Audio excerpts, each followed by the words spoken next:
melakukan komunikasi percepatan, dan kalau itu sudah fix, insya Allah Freeport akan kita mempertimbangkan untuk melakukan kelanjutan daripada kontrak. Di rapat pertama, habis itu dipanggil lagi, kita bahas tentang percepatan untuk transisi energi. Kita mau bangun solar panel yang satu desa itu 1 sampai 1,5 gigawatt. Jadi ke depan itu kita akan bangun kurang lebih sekitar 80 sampai dengan 100 gigawatt. Itu yang tadi kita bahas teknis. Yang kedua kita juga bahas tentang beberapa perkembangan terkait dengan kelanjutan daripada Freeport. Saya dipanggil untuk ditanyakan tentang kesepakatan, dan tadinya awalnya kan kita sepakat untuk penambahan saham 10% Freeport. Tapi tadi berkembang negosiasi yang insya Allah katanya lebih dari itu. Nah, saya diminta untuk bisa melakukan komunikasi percepatan, dan kalau itu sudah fix, insya Allah Freeport akan kita mempertimbangkan untuk melakukan kelanjutan daripada kontrak. Dan sekarang kita tahu bahwa kondisi di Timika, di underground, itu ada terjadi longsor, dan saya sudah melaporkan kepada Bapak Presiden, dan tim kami sudah ada di Timika sejak beberapa hari yang lalu.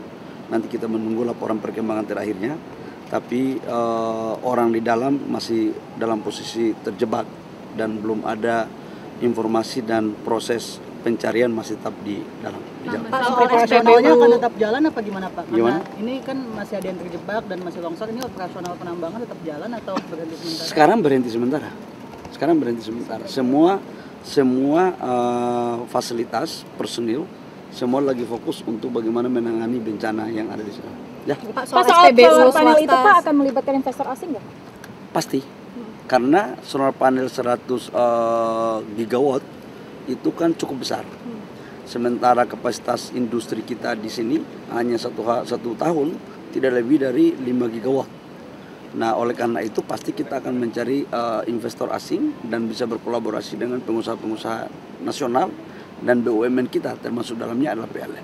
Saham Freeport mau nambah berapa Pak? Pak, soal SPBU. Alhamdulillah tadi awalnya kan penambahan saham Freeport itu kan 10%. Perkembangan yang terjadi di atas 10%. Berapa pastinya nanti saya akan umumkan setelah tanda tangan proses perpanjangan. Harganya murah Pak, harga sahamnya? Untuk 10% lebih itu tidak, biayanya sangat murah sekali, karena valuasi asetnya kan kita anggap itu sudah nilai bukunya sangat tipis sekali. Tetapi itu kan terjadi untuk sampai dengan 2041, dan sekarang perhitungannya lagi di jalan. Target pembelian saham rampung kapan Pak?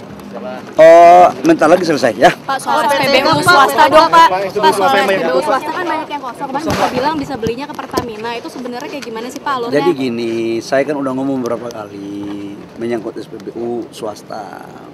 Yang pertama, SPBU swasta itu sudah diberikan kuota impor 110% dibandingkan dengan 2024. Ini biar clear ya, kita sudah memberikan kuota impor 110%.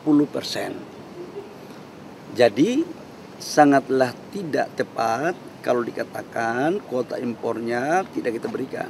Contoh, 2024 si perusahaan A mendapat 1 juta kiloliter. Contohnya, di 2025 kita memberikan kuota impor 1 juta kiloliter plus 10%. Berarti 1.100.000 kiloliter. Nah, kalau masih ada kekurangan, kita minta untuk melakukan kolaborasi dengan Pertamina. Kenapa? Karena ini terkait dengan hajat hidup orang banyak. Cabang-cabang industri yang menyangkut hajat hidup orang banyak itu harus dikontrol oleh negara. Supaya apa? Semuanya baik. Ya, gitu ya. Gimana Pak caranya Pak? Pekerja dari Shell dan lain sebagainya kan banyak yang di layoff juga nih Pak. Sebenarnya mereka bisa melakukan kolaborasi dengan Pertamina, dan kemarin saya sudah pimpin rapat dengan Pertamina, dan wamen saya juga sudah pimpin rapat. Tapi nanti saya akan mengecek perkembangan terakhir dari tim yang kemarin saya bentuk untuk mengatasi. Ya. Berarti